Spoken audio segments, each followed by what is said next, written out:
Welcome to HR Voices, a podcast where people leaders share their side of the story. We talk about the challenges they're facing, how they're addressing them, and what changes they hope to see as the workplace evolves. This podcast is sponsored by All Voices, the all-in-one employee relations platform. Hello and welcome to HR Voices. I'm your host, Rebecca Taylor, and I'm here with Marie Garrigue, the Chief People Officer at Fitness Connection USA. Marie, thank you for being here. Yeah, thanks for having me. I'm excited for our discussion today. I'm excited too. I think this is going to be a really good one. And I know I say that at the start of every episode because I genuinely mean that every time. So when we were prepping for this yesterday, I think you brought up so many really good points. So I'm excited to kind of dive in a little bit more and let everybody here kind of benefit from what you have to say. And so for anyone who's new here, a little bit about HR Voices. So this is a podcast that explains real and fabricated anonymized employee relations scenarios through the lens of experienced HR and people leaders just like Marie. So we evaluate realistic workplace situations and demonstrate how we'll assess risk, apply judgment, and design practical responses.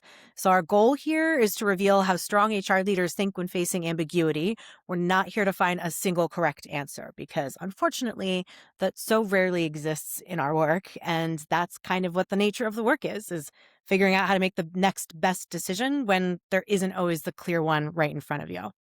So that being said, Marie, are you ready for your scenario? I'm ready. Okay. So we're calling this one the pronouns policy. A company updates its inclusion policy to ask all employees to share pronouns optionally in email signatures and during introductions. One employee refuses, stating that mandatory pronoun sharing, even optional in structure, violates his religious beliefs. Another employee argues that the absence of a mandate makes the policy toothless and fails transgender colleagues. HR is caught between religious accommodation requests, LGBTQ plus inclusion obligations, and a policy that tried to thread the needle but pleased no one. A senior leader publicly sides with the religious objector. HR must now manage both the policy question and the leader's statement. Not a hairy situation at all, and something none of us have ever seen, right? So before we dive into the sort of, meat and potatoes of everything, when you're looking at this from the sort of the glance of when we're first starting in, what stands out to you as the most risky or unclear in this particular scenario? Yeah, as I see it, there's several obvious risks. I mean, certainly the religious accommodation. There's certainly a lot of legislative activity that's happening in that world right now. So you can see where that might go somewhere. Certainly any kind of discriminatory cases that might come out of this. The potential for that to be present is here.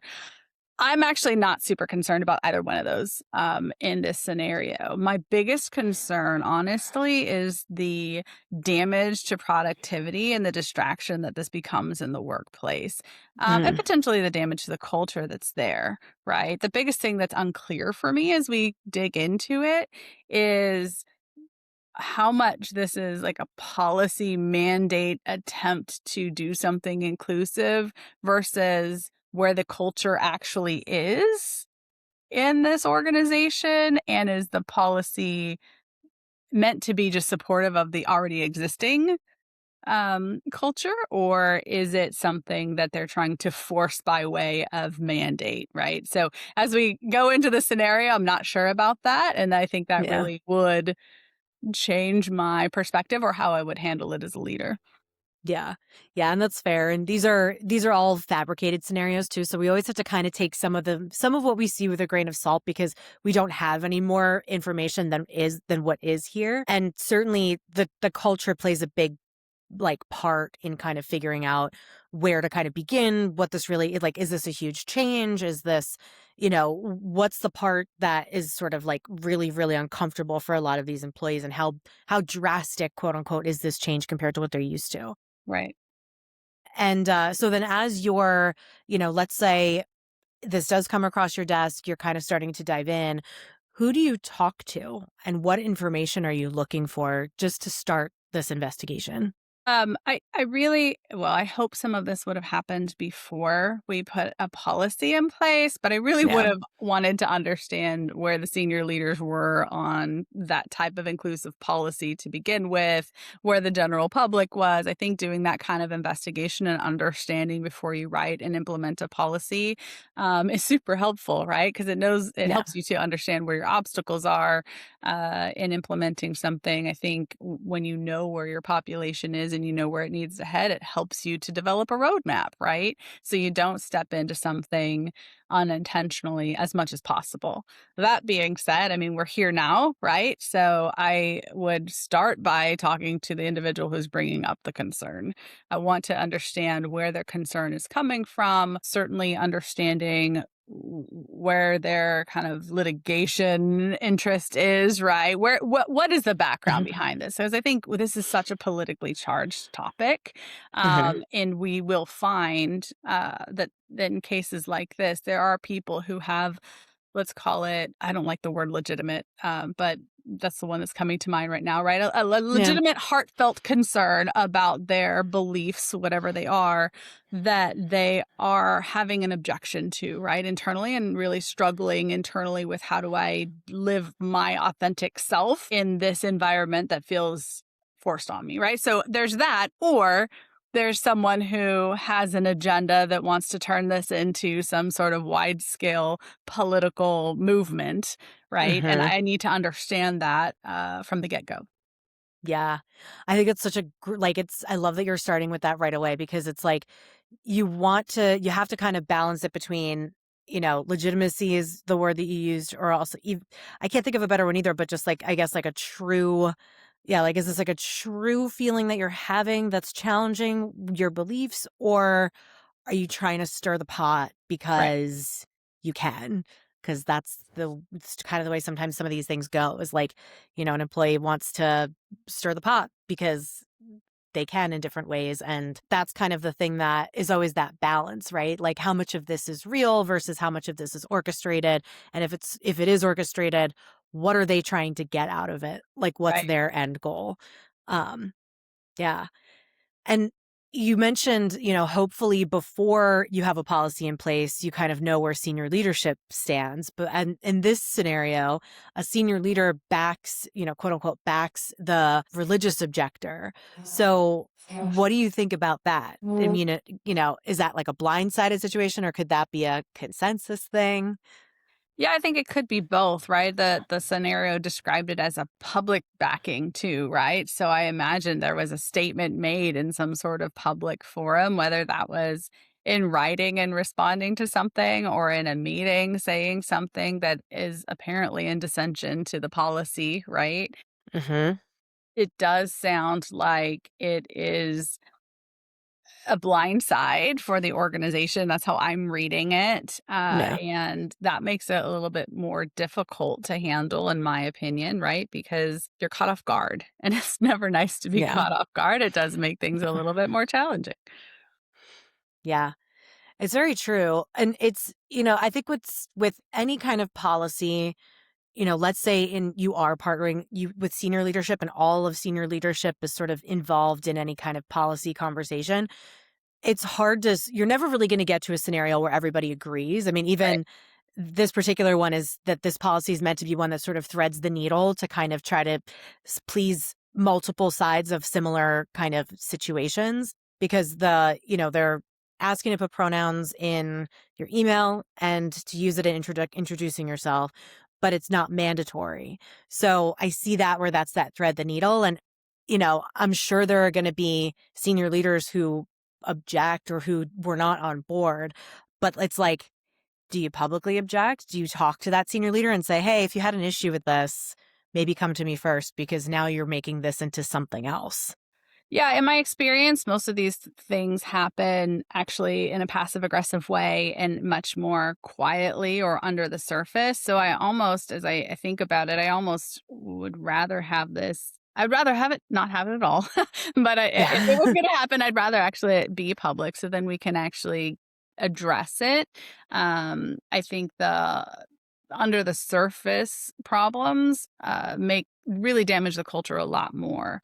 This public event would potentially give us a chance to certainly talk to the senior leader, understand where their objection came from, why they chose to behave in that manner, and then hopefully give the team an opportunity to either to fix it, right, to make the repair publicly. When it happens publicly, you can make the repair publicly. When it's all under the table, it makes it a little bit more difficult, right, because then things get triangulated, and uh, maybe someone loses some credibility because they're saying one thing in public and one thing behind the scenes. So I almost thought that, again, I'd rather it not happen, but if it were and it were to happen publicly, it gives you the chance to fix it.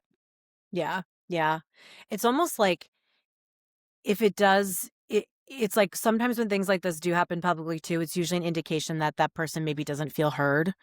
It's like that's the only way that they could actually feel heard because maybe they did share their opinion before that. And again, this is pure speculation on a fabricated scenario, right? But, Right. we've all been in a situation where someone may have expressed dissent in private.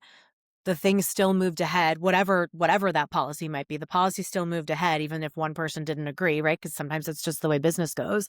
And usually when you have something kind of, I'm not going to say blow up because we don't know, if it's blown up, but if you just see it sort of aired in such a public way, it's usually someone's like last ditch resort to be heard. And I think you have to address that differently when it's a senior leader versus when it's an employee. Absolutely. Senior leaders have an obligation, right, as leaders and as visible leaders to be able to promote the course of the business, right? And protect and preserve the course of the business. And I do think there's an issue in a lot of organizations where people have a difficult time having serious conversations when this kind of dissension occurs behind the scenes, right? Because Yeah. ultimately, there should have been a conversation with this individual if it had come out earlier behind the scenes to say, look, I assume this is a cultural thing that everybody is wanting to go this way, at large.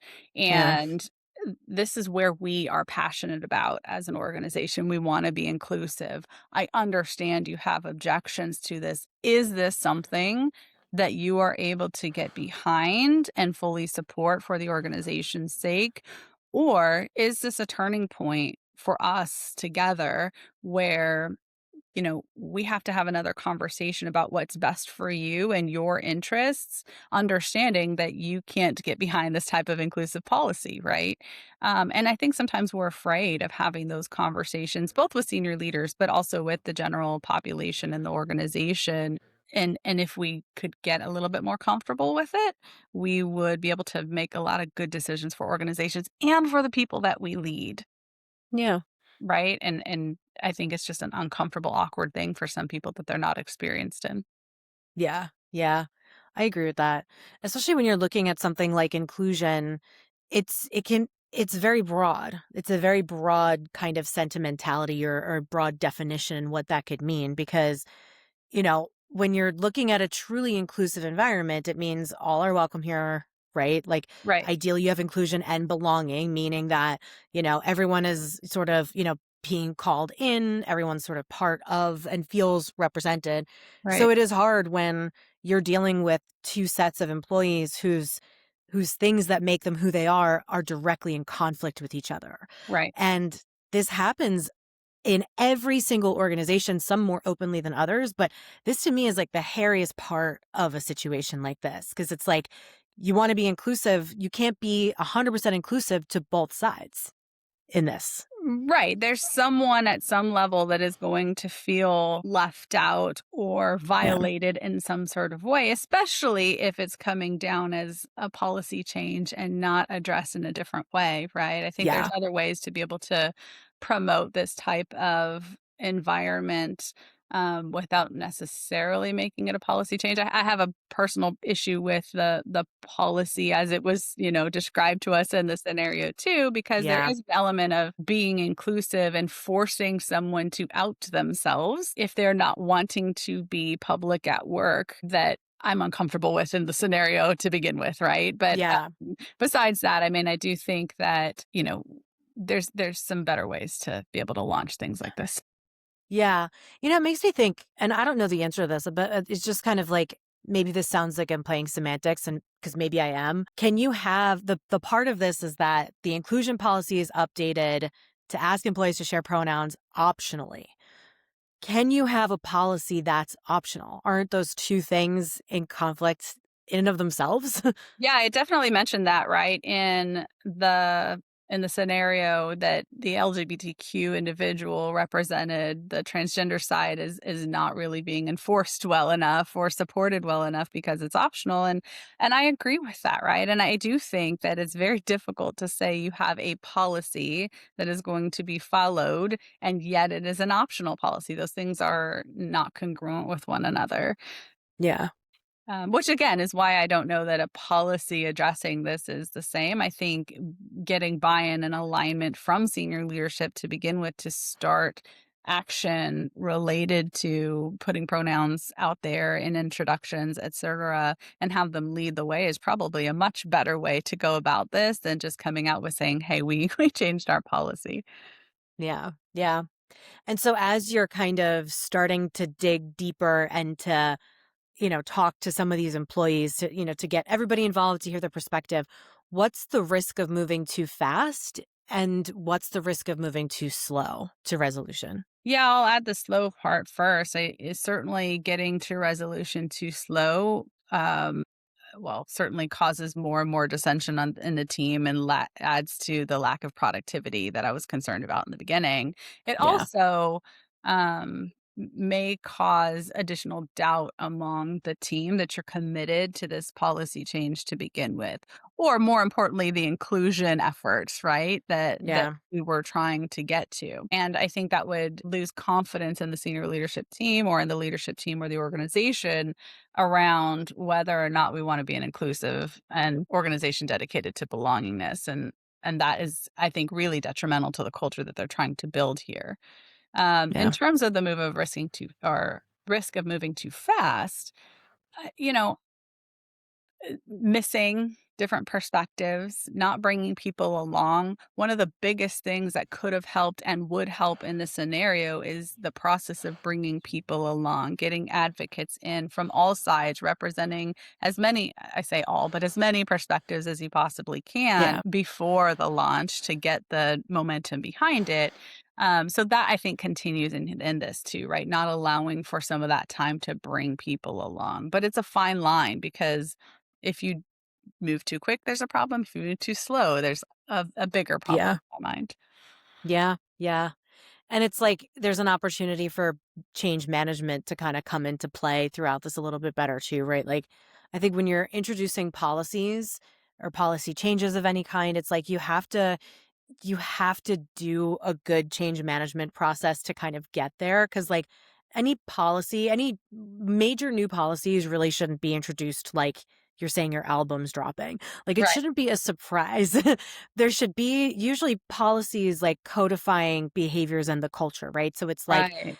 this is stuff that's already happening. This is stuff people are talking about. You can't just kind of show up and be like putting this on the wall. This is the policy now.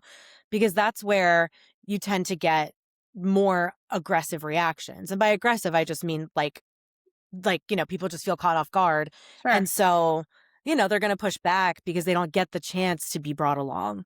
And it kind of feels like it's just like being thrust on them, especially because no matter what the policy is, people just hate being told what to do. Right. And as much as I said earlier, having the conversation with people to say, "Hey, is this still the organization for you?" The Hmm. reality is most people are dependent upon their paycheck to live, right? And Yeah. so that conversation becomes a real threat. Feeling like you're forced to do something to be able to continue to eat or pay your mortgage or whatever it might be, Yeah. is a very tangible threat for most people. And so we have to Yeah. recognize that as as much as we're looking at the organization's sake, sometimes when we're making policy changes, we're not we're also talking about the individual lives of the people that work with us. Yeah. Yeah. People might not want to walk away from a job just because this is sort of a deal breaker for them and they shouldn't have to either. Right. You know, when, it's obviously like you can have some clear cut and dry policies around workplace behavior that makes sense, right? But then there is sort of this area where it's like you shouldn't have to be put in a position to choose between whether you're going to feed your family or keep your job over something that, feels like it was so abruptly introduced to you that you just can't buy into. Yeah, I don't like the term that you're using, "shouldn't have to," because I think that this is a really good example of where you would have 2 populations, and certainly more are represented, but let's call it 2 populations here, right, that would Yeah. say, "This violates the integrity of who I am." Yeah. And I'm not saying that's right or wrong, but that's how they would feel in the Yeah. circumstance, right? Yeah. If you were presented with representing who I am, the should have to leave becomes a little bit more negligible, right? Like, I Yeah. should represent who I am, and I should be able to do that in the organization I'm with. But if the organization no longer supports me and who I am, I have to make a call that helps me to stay true to myself. So I'd love to live in a world where that's not the case and everybody Yeah. is included all the time. But I think these are 2 good examples of where people would take a stand because it's something they're so passionate about. Yeah, yeah. And I'm all for that if you can and if you want to, right? I just think about it as like, you know, feeling forced because that's kind of where, because I'm sort of taking the angle where I see employees, from organizations that feel like they've been forced out because they're no longer represented there. And sometimes that's for valid reason, right? And sometimes it's, for something where it's like you could have had there was more opportunity for those discussions to happen with Yeah, those people, with the organization before it gets to that point where someone's like, my only option is to leave.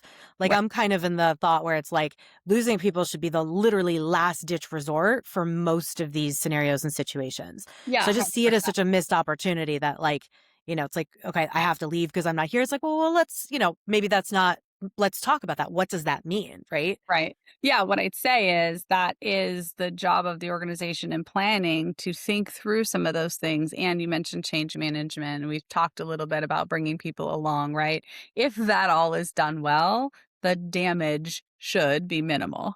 Yeah. Yeah. Yeah. And so, how should HR leaders prepare managers for this kind of moment? And it doesn't necessarily have to be a moment that's specifically the scenario itself, but even more a moment where there's this kind of divide between employees based on an inclusion-based policy that a senior leader is sort of undermining the actual policy itself. Yeah, one of the things I like to consider, I mentioned my biggest concern is kind of the impact of productivity and culture and slowing things down for the organization. Mhm. When I'm talking to leaders, helping them to understand, if you plan or if you do some of the things that might feel like they're taking longer, it will help you to be more productive faster in the long run. So this is another good example of that where I could talk to the managers, the leaders in terms of leading with empathy with their teammates Mhm. when something like this is becomes apparent and teaching them to be good listeners, teaching them to have those conversations, having good relationships with their teammates where, you know, they can they can talk to them. They can understand where they're coming from. And that series of 30-minute, hour long conversations, taking them to lunch here and there, understanding where they're coming from will help them to help the individual come along a lot faster and get back to kind of the core productivity piece and feel good about the work that they do, Mhm. hopefully, right? Faster, even though it feels like, but that means I have to cancel this other productivity meeting, or that means I have to, Right. stop writing this report because I've got to have the conversation. But when you do that, you can get to the meat and potatoes of productive work a whole lot faster. Yeah. Yeah, it's true. It's just like let's help people get back to doing their jobs as quickly as possible in a lot of ways too, because that's also what they want to do, right? Something, any type of policy change that isn't something like this is the new sales process, here's how you have to do this. Any kind of policy change that doesn't immediately embed itself in someone's flow of work necessarily, it kind of feels like it's, as an employee, it almost feels like it's like a random act of HR was a term I've heard someone use before. And that's kind of the thing that this scenario kind of reminds me of. And again, we don't know the context of this fake scenario. Were there communications before this? We don't know. Sure. But usually when you see this level of kind of disagreement at the rollout and distraction at the rollout part, it's because this feels like a random act of HR. And, you need to help people to get to understanding before you get to enforcement. Right. And that's, again, and people over time have had a hard time quantifying the ROI of soft skills, right? Or the Hmm. ROI of building a team with relational aspects as opposed to just task oriented aspects, right? Yeah. But it's in these times where you can start to quantify how long am I spending talking to these individuals? How much time is being missed because they're not as productive as they could have been? Now I've lost somebody because we couldn't get them back to work. Now I've lost multiple people because they're arguing with each other and I can't get them back to work. So, there's actual work that can be done to quantify the benefits of Yeah. having just relational skills as a manager. Yeah. Yeah. So, so true. And so who ultimately would own the outcome of this type of scenario? Whatever the decision is about the policy or the employees, who's kind of in charge of it? I like to look at culture efforts as cross functional teams, right? And ultimately, I would think of it as the executive committee, executive team, senior leadership team, however that's quantified there. But it's all of their responsibility. I do think I would love it if I had, let's call it COO that was owning this.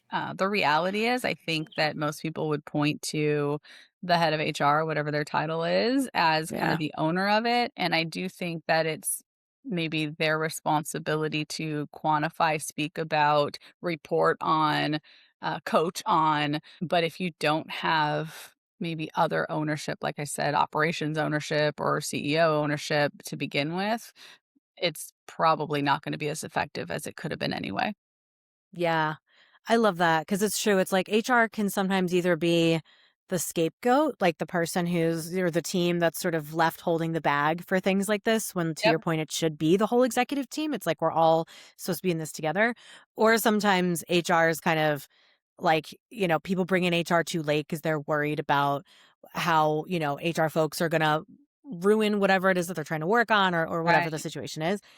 Which is kind of like, it kind of leads to our last question. Because I know we're actually at time, which is kind of like wild because there's so many other pieces of Quick this that we could talk conversation. through. Yeah. But what's one assumption about HR that you think needs to be challenged? One of the ones that, grinds my gear the most is that HR is a roadblock, right? Mm, Oftentimes we see, let's call it the operational arm of an organization that feels like they have to keep HR out of things. They see HR as maybe the personnel department of the past that doesn't actually bring in actual value. And so they see it as we can't talk to HR because they're going to stop the progress that we're making. Oftentimes, mm, this is in an employee relations issue or I want to separate somebody and they dread having that conversation, yeah. right? Because it's going to slow down or stop their progress. The reality is, your HR team, your people team should be a true partner to help enable you to achieve the goals that you have. And so hopefully your HR people can speak the language with you, right? Be able to Yeah. do the job that you do, at least on some level of proficiency, so that they don't become this roadblock. If you bring us in earlier on, you help us understand what your goals are, or we try to understand what your goals are. We can be a partner in helping you to get there as fast as possible, certainly while mitigating some risks, certainly while helping to, avoid some of the actual roadblocks that exist, but really trying to get there as fast as possible with you. Mm. So well said. So well said. And thank you for sharing that. And thank you for walking through this scenario with me too and being here, sharing all your wisdom, your perspective. I think there's so much more that we could say on this topic too that but maybe we'll do a part two at some point. Yeah. But thank you for this. And thank you everybody for listening. And I hope you have a good rest of your day. Thanks. Bye. Bye.